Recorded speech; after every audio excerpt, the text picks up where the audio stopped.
The medical bay smelled like antiseptic and desperation. Ambassador Raylan stood before the holographic display watching recorded footage from 200 years ago. His hands trembled as the images showed his ancestors dying in rows, their purple skin turning gray as the red plague consumed them. He had watched this recording 1,000 times, but today it carried different weight. On the screen, a human woman named Ruth moved between patients with quiet efficiency. She wore no protective gear despite the contagion, her faith in the experimental cure absolute. Raylan watched her inject his great-grandmother with the serum that would save the Vorthix species from extinction. Ruth never asked for payment. She never demanded treaties or trade agreements. She simply shared the cure and moved to the next dying world. The recording ended, and Raylan turned to face the Galactic Council chamber. 200 species filled the amphitheater, their collective attention focused on the human delegation standing in the center. Director Hayes looked exhausted, his shoulders bent under the weight of coordinating humanity's evacuation. Earth's sun had begun its unexpected expansion, and humanity had 50 years before their homeworld became uninhabitable. "We ask only for sanctuary," Hayes said, his voice carrying through the chamber's acoustics. "Our ships can scatter across willing worlds. We don't expect special treatment, just the chance to survive as refugees among you." Councillor Brex of the Thurian Assembly leaned forward, his 4 eyes narrowing. "Refugees require resources, housing, food, integration. Why should we bear this burden for a species that failed to predict their own star's instability?" Hayes flinched but nodded. "You're right. We have no claim on your generosity. We can only ask and hope some among you remember when we helped where we could." Raylan's claws gripped the podium as he activated his speaking privilege. "I remember." His voice cut through the murmurs filling the chamber. "I remember when the Red Plague killed 90% of my species in 3 years. I remember when our scientists gave up, when our leaders prepared for extinction. I remember Ruth." The chamber fell silent. High Chancellor Myra gestured for Raylan to continue. He pulled up the historical records, projecting them for all to see. Images of human medical teams moving across Vorthix worlds, data showing the plague's spread. Halting within months of human intervention. Casualty numbers dropping from millions per day to hundreds, then dozens, then none. "The humans asked for nothing," Raylan continued. "They could have demanded territory, resources, technology. We would have given them anything. Instead, Ruth smiled and said helping was reward enough. She died on our world, having exhausted herself treating patients. We buried her with honors reserved for our greatest heroes." Hayes stared at Raylan with confusion. "I didn't know. We have no records of this. It was so long ago." "Exactly," Brex interjected. "This debt is ancient. Perhaps it was paid through trade and cultural exchange over 2 centuries. Surely you cannot expect." "Our culture views debts as sacred across generations," Raylan interrupted. "My father told me about Ruth. His father told him. We have passed down the story of human compassion for 200 years. We have been waiting for the chance to repay it."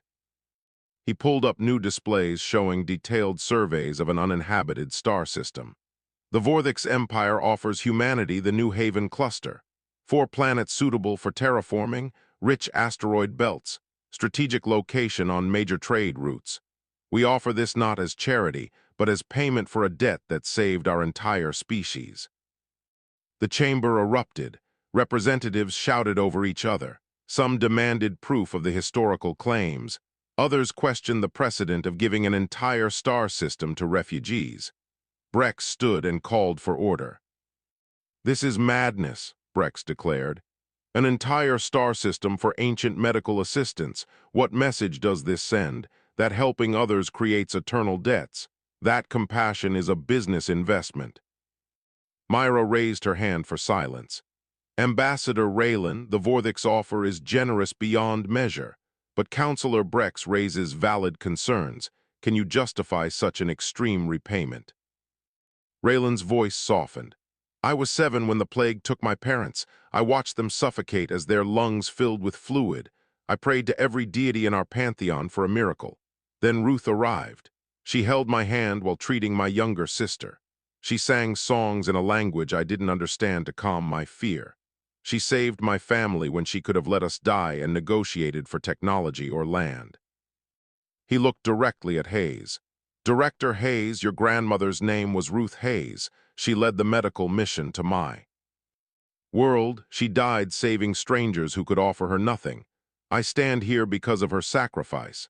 My children exist because your ancestor chose compassion over profit.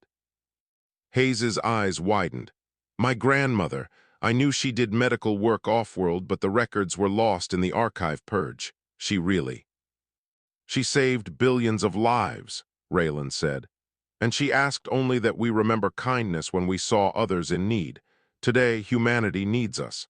How can we offer less than everything when they gave us our future? The chamber remained silent. Myra consulted with her advisors before speaking. This matter requires careful deliberation. We will recess for 3 days to allow representatives to review the historical evidence. Ambassador Raylan, please provide all documentation. Director Hayes, prepare a detailed proposal for accepting the Vorthic's offer should the Council approve it. As the session ended, Hayes approached Raylan. Why didn't you tell us you were preparing this? We would have refused. It's too much. Raylan smiled, his face showing the deep lines of his advanced age. Exactly why we told you nothing. Humanity always refuses payment for helping others, but a debt to humanity is never ignored among the Vorthic's. We have waited 200 years for this moment. We will not let you refuse what you have earned. Hayes stood speechless as other species began approaching Raylan with their own forgotten stories of human assistance.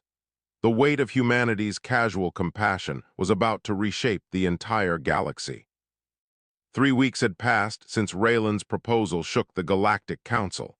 Hayes sat in his temporary quarters reviewing data streams from across known space. What started as one species offering repayment had become something unprecedented. His communication console wouldn't stop receiving messages. The Kelvar Collective had been the second to come forward.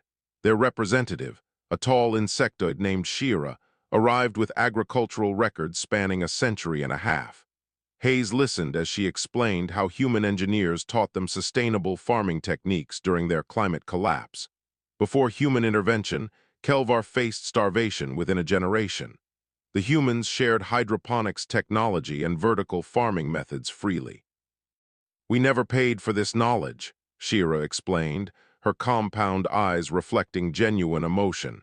Your people said scientific advancement should be shared, not sold. Now we offer our terraforming expertise to help build your new worlds. Hayes tried to protest, but Shira cut him off. Director, my ancestors ate because yours taught them to grow food in impossible conditions. We have been prosperous for 150 years because of human generosity. Please do not insult us by refusing our gratitude. The flood of species coming forward accelerated after that. The Mendar brought records of human doctors treating a pandemic on their colony worlds. The Torvin presented evidence of human mediators resolving their civil war peacefully. Each species had a story. Each story involved humans helping without demanding payment. Each revelation made Hayes feel smaller and more overwhelmed. Captain Oren found Hayes in the observation deck late one night. You look terrible, Oren said, sitting beside him. When did you last sleep? Hayes laughed bitterly. Sleep? How can I sleep when I'm learning my species accidentally built a galaxy-wide network of debts we never knew existed? We helped people because it seemed right, not because we expected this. Maybe that's exactly why they want to help us now, Oren suggested. Though I still don't trust it completely, this much generosity makes me nervous. What if there's an agenda we're not seeing? Before Hayes could respond, his console chimed with an urgent summons. Counselor Brex had called an emergency session. Hayes and Oren rushed to the council chamber to find it already packed. Brex stood at the center podium, his expression unreadable. I have reviewed the historical records, Brex began. I found evidence of 37 distinct instances where humans provided critical assistance to species in crisis. In every case, they refused payment. In several cases, they actively avoided recognition. I wanted to find proof of manipulation, evidence that humans planned this. I found nothing but genuine compassion. He paused, his posture shifting.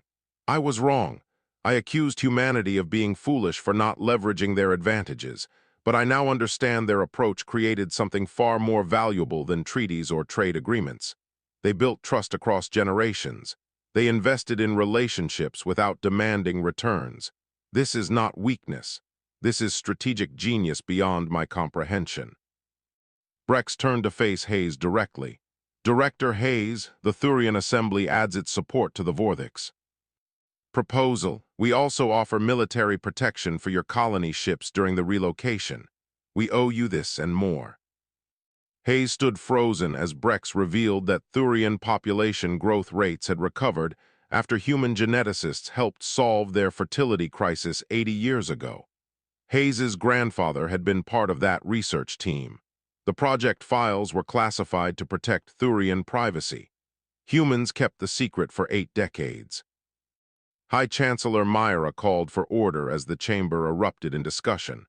We face an unprecedented situation, she announced. Multiple species wish to offer aid packages to humanity. We must coordinate these efforts to avoid chaos. I propose forming a joint task force to manage the Human Relocation Initiative. Over the next hours, species after species pledged resources. The Kelvar offered terraforming technology. The Vorthix provided the star system and construction materials. The Mendar contributed medical facilities. The Torvin offered educational infrastructure. Smaller species added what they could, from cultural artifacts to scientific databases. Hayes watched in disbelief as the aid package grew beyond anything humanity could have imagined. Oren leaned close and whispered, "This is too much. We need to be careful. This kind of debt could control us for generations." But Hayes was reading something on his datapad. His grandmother's journals had finally been recovered from damaged archives. He found an entry from her final mission to the Vorthix world. "We arrived today to find millions dying. The local government offered us exclusive mining rights if we'd prioritize their officials for treatment. I told them we'd treat everyone equally or leave. They were shocked. I think they expected us to negotiate, but how can you put a price on life? How can you demand payment for doing what's right? I hope whoever reads this understands that kindness needs no reward. It creates bonds stronger than any contract." Hayes stood and requested permission to speak. "I have struggled these past weeks with accepting your generosity. I felt we didn't deserve such overwhelming support for simply doing what seemed right. But I found my grandmother's journal. She wrote something I need to share with you all." He read the passage aloud, his voice steady despite emotion. The chamber fell silent. When he finished, Hayes looked around at hundreds of species. "My grandmother believed. Kindness needed no reward, but she was wrong about one thing. Kindness does create rewards. It creates trust, friendship, and connections that span centuries. We accept your help not as payment for past actions, but as the beginning of true partnership. We will spend the rest of our existence proving worthy of this trust." Raylan smiled from his seat. "That is all we ask, Director Hayes. Be the humans you have always been. Help others when you can. Build bridges instead of walls. The galaxy needs your perspective now more than ever." The Council voted unanimously to approve the comprehensive aid package. Humanity would relocate to New Haven with support from 40 species. But the vote came with one condition. Humanity must accept observers during the relocation process. The galaxy wanted to understand what made humans so different. What drove them to help without expectation of return? Hayes agreed immediately. "We have nothing to hide. You're welcome to observe and learn, though I warn you, you might be disappointed. We're not special. We just remember what it's like to need help." As the session ended, a small delegation approached Hayes. They represented the Pixith, a tiny insectoid species barely known to the wider galaxy. Their speaker stood no taller than Hayes's knee. "Director Hayes, I must tell you something," the Pixith said in translated clicks.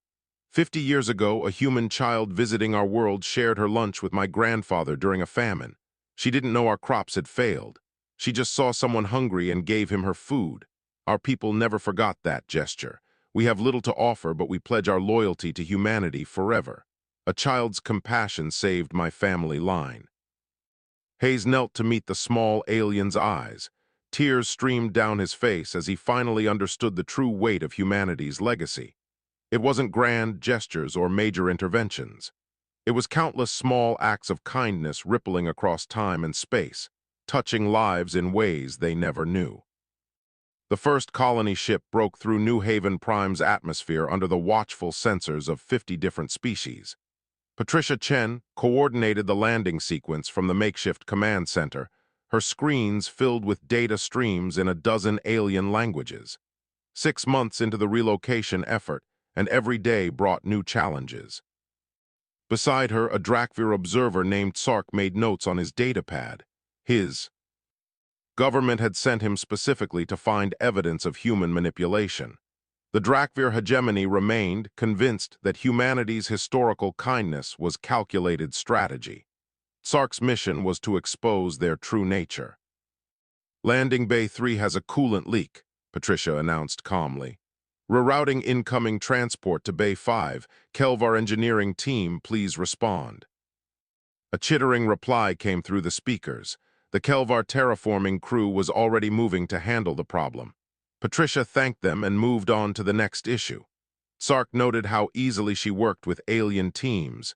Too easily, he thought. Surely this cooperation was rehearsed. Outside, the landscape of New Haven Prime stretched endlessly. Red soil rich in minerals waited for terraforming. Human engineers worked alongside Vorthic's construction specialists installing atmospheric processors. The two species moved together like they'd been partners for years instead of months. David Walker, a young human teenager, kicked a ball across the landing field. He'd been playing alone until a small Drakvir child approached. The child's name was Kern, son of one of Sark's fellow observers. Sark watched as David immediately invited Kern to join his game. The language barrier didn't slow them. They communicated through gestures and laughter. Sark recorded everything. Surely David was following instructions to befriend observer children. No species naturally welcomed strangers so readily. He made a note to interview the boy later. The real test came 3 weeks into settlement when a Kelvar worker fell from a construction scaffold. The alien's exoskeleton cracked, green blood pooling beneath him. Human medic Rachel Price reached him first. She didn't hesitate despite having no training in Kelvar physiology. She stabilized the wound using standard pressure techniques while screaming for the Kelvar medical team. Sark arrived as Rachel refused to leave the injured worker's side. "I'm staying until your doctors take over," she insisted.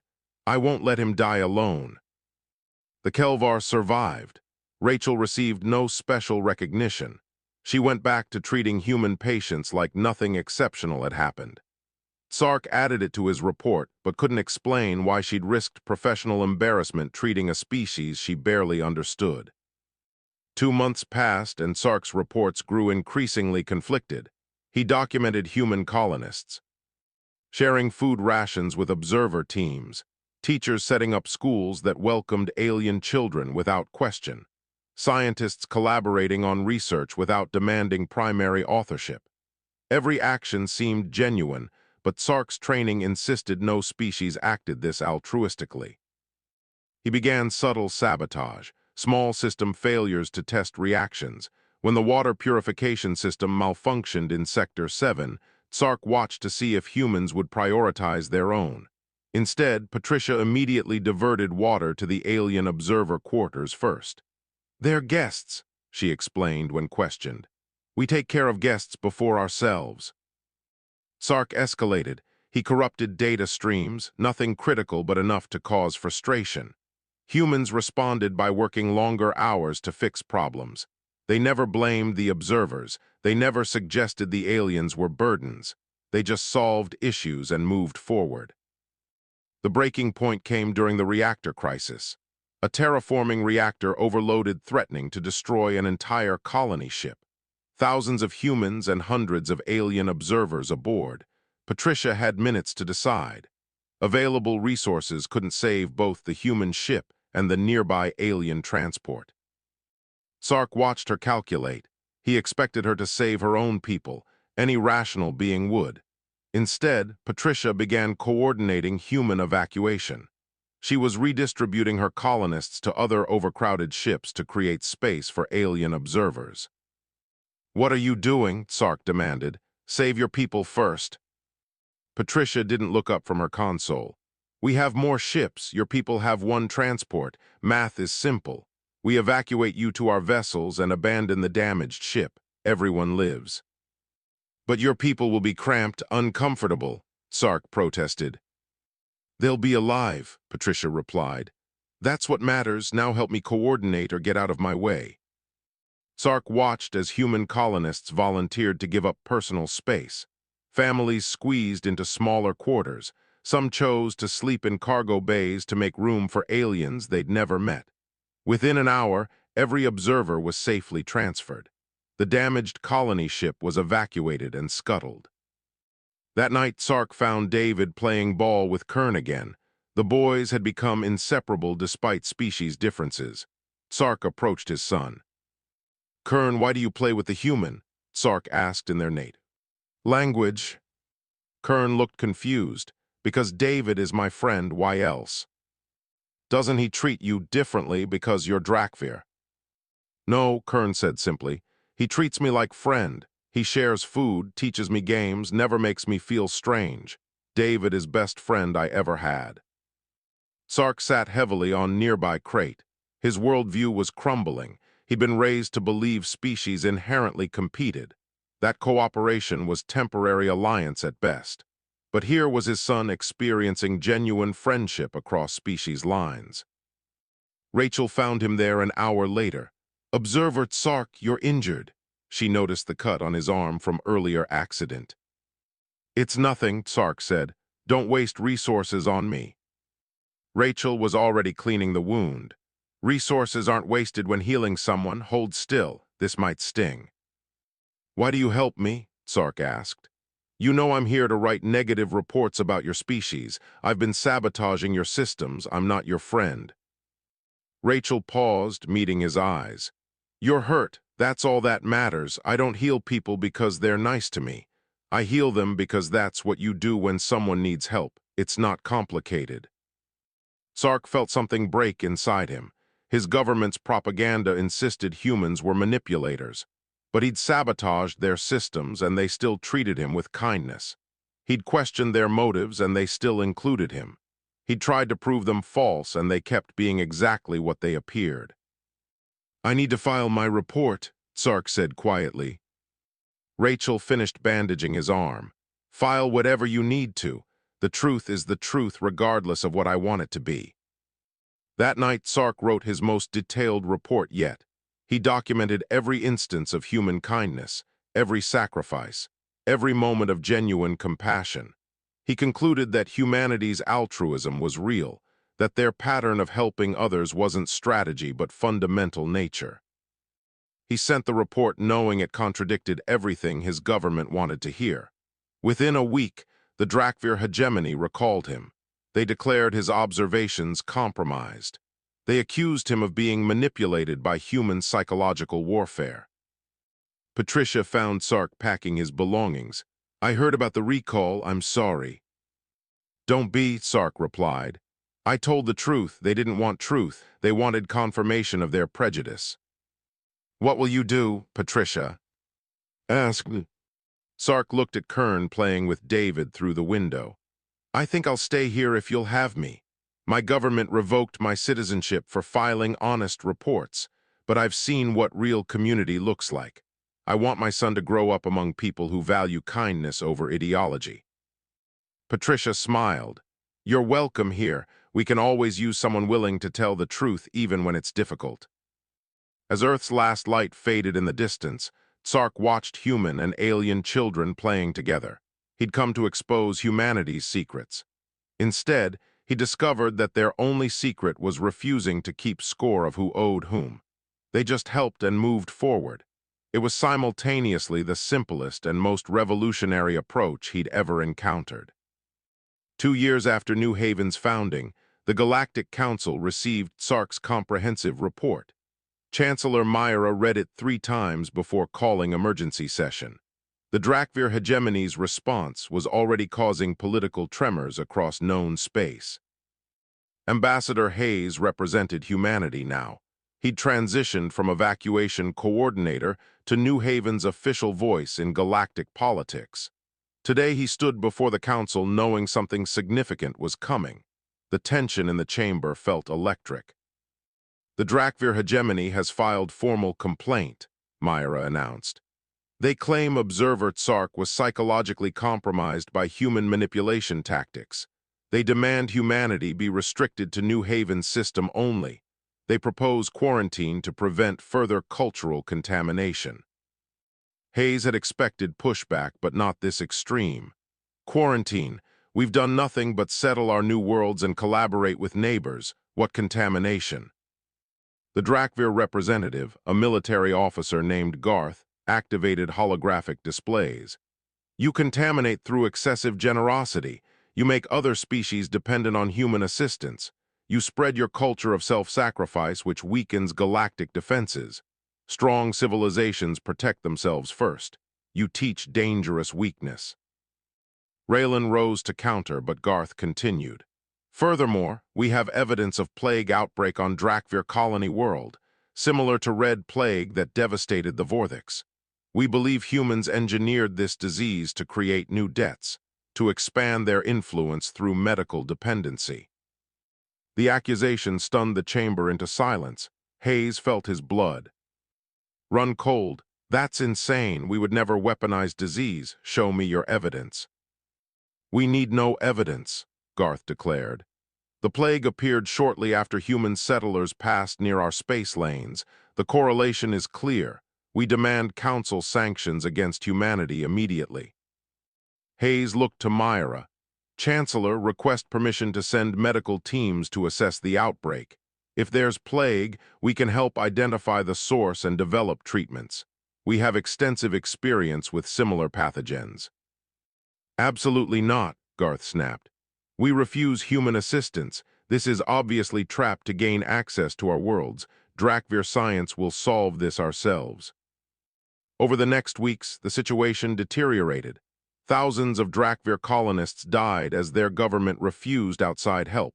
Political factions formed across the galaxy. Some species sided with the hegemony's isolationist stance. Others supported continued human integration. Hayes worked desperately to find solutions. New Haven's medical teams stood ready but couldn't act without permission. He watched death tolls climb and felt helpless. Oren advised caution. This could be political trap. If we push too hard, it proves their point about human interference. Meanwhile, Tsark lived quietly on New Haven Prime. His exile from Drakvir society weighed on him, but watching Kern thrive made it bearable. Then his old resistance contacts reached out. Progressive Drakvir citizens were organizing. They wanted human medical assistance despite government prohibition. Sark found Patricia in the agricultural domes. I need your help with something dangerous and probably illegal. She listened as he explained the underground network. Drakvir doctors willing to risk everything to save their people. They needed human research data on plague treatment. Sark could smuggle it through old military channels. This could start war, Patricia said carefully. People are dying because my government values pride over lives, Sark replied. I can't watch and do nothing. I understand if you refuse. Patricia was quiet for a long moment. Let me talk to Hayes. If we do this, we do it right. Hayes called secret meeting with key personnel. Rachel had been studying the plague data from public sources. It's definitely related to Red Plague, but mutated. I think I can develop treatment protocol, but I'd need tissue samples to confirm. Samples we can't get. Without Drakvir cooperation, Oren pointed out. Kern entered the room. The young Drakvir had grown into teenager now, studying medicine under human mentors. I can help. I still have family on the colony world. They're sick. They sent messages begging for help that government intercepted. But I have the samples. I took them before we left. The room fell silent. Kern had been carrying potential cure materials for months. Hayes looked at this child who'd grown up between cultures. You understand the risk. If we develop cure from your samples, the hegemony will accuse us of theft, of using you to spy. Let them, Kern said firmly. My grandmother is dying, my cousins are dying. If helping them makes me traitor to the hegemony, then I'm proud to be traitor. I'm Drakvir, but I'm also New Haven's citizen now. We help people here. That's what we do. Rachel worked for 3 weeks straight developing treatment protocol. The cure was elegant, combining human medical knowledge with Drakvir physiology insights from Kern. She published it anonymously on open medical networks where Drakvir doctors could access it. Sark smuggled detailed instructions through resistance channels. Within days, underground medical teams were treating patients. The death toll began dropping. The hegemony's propaganda machine went into overdrive. They claimed the plague was human bioweapon, that the cure was trap, that accepting it would enslave Drakvir to human interests. But sick people don't care about propaganda. They care about living. Drakvir citizens saw their loved ones recovering with human-developed medicine while their government let thousands die. Protests erupted. The resistance movement grew. The hegemony discovered the medical smuggling network. They traced it back to Sark. Garth presented evidence to the council. Proof of human espionage. The exiled Sark has been conducting biological warfare against Drakvir people. We demand his extradition and trial. Hayes stood before the council. Extradition for what? For sharing medical research that saves lives, for having compassion when your government had none. For violating our sovereignty, Garth roared, for interfering in internal affairs. Myra called for independent investigation. Neutral species analyzed the plague. Their report was damning, but not to humans. The plague was natural mutation. No evidence of engineering. The Drakvir government had known effective. Treatments existed, but refused them for political reasons. The revelation sparked revolution on Drakvir worlds. Citizens learned their leaders chose ideology over people's lives. The provisional government that emerged immediately requested formal human medical assistance. Hayes addressed the council. We'll send doctors, we'll share research, we'll help rebuild their medical infrastructure, not because they owe us, not because we want influence, but because people are suffering and we can help. That's reason enough. Garth made final desperate argument. This proves human danger. They topple governments through kindness. They make species dependent. They spread weakness. Raylan finally spoke. Counselor Garth, you call compassion weakness. You call cooperation dependency. But I see something different. I see species learning to value life over pride, to choose collaboration over isolation. If this is contamination, then I pray it spreads to every world. The vote wasn't close. 43 species supported human medical mission. Only 5 opposed. The Drakvir hegemony's government collapsed under weight of its own cruelty. That night, Hayes found Sark watching his son treat Drakvir refugees arriving on New Haven. You saved your people, Hayes said. No, Sark replied. I just refused to let them die for someone else's ego. You taught me that. You taught Kern that. You keep teaching the galaxy that some things matter more than politics. Human medical teams arrived on Drakvir colonies to cheering crowds. The plague was contained within months. Thousands lived who would have died. And across the galaxy, species began reconsidering what strength really meant. Raylan approached Myra with formal proposal. The humans have proven their character under scrutiny. They've faced false accusations with grace, sabotage with patience, and crisis with compassion. I move for vote on full council membership. Myra smiled. I'll schedule it, though I suspect we both know how it will end. The galaxy was learning what the Vorthics had known for 2 centuries. A debt to humanity was never ignored because humanity never stopped being worthy of gratitude. 5 years after New Haven's founding, the Galactic Council chambers filled beyond capacity. Representatives from 300 species gathered for the historic vote on human membership. Hayes stood in the gallery feeling surreal. Humanity had gone from desperate refugees to candidates for full galactic citizenship in half a decade. The debates had raged for weeks. Species presented arguments on both sides. The Vorthix led supporters with passionate testimony about human character. Former Drakvir hegemony officials shared how human compassion had saved their civilization from self-destruction. Smaller species spoke of educational programs and cultural exchanges that enriched their worlds. Opposition remained, but it was weaker now. Some worried about human cultural influence. Others feared creating precedent for rapid integration. A few still clung to suspicion that human kindness masked deeper agenda. Chancellor Myra called the session to order. Before we vote, Ambassador Hayes has requested to address the council. Hayes walked to the central podium. His hands shook, but his voice stayed steady. I won't talk about our achievements. You've seen what we've built in New Haven.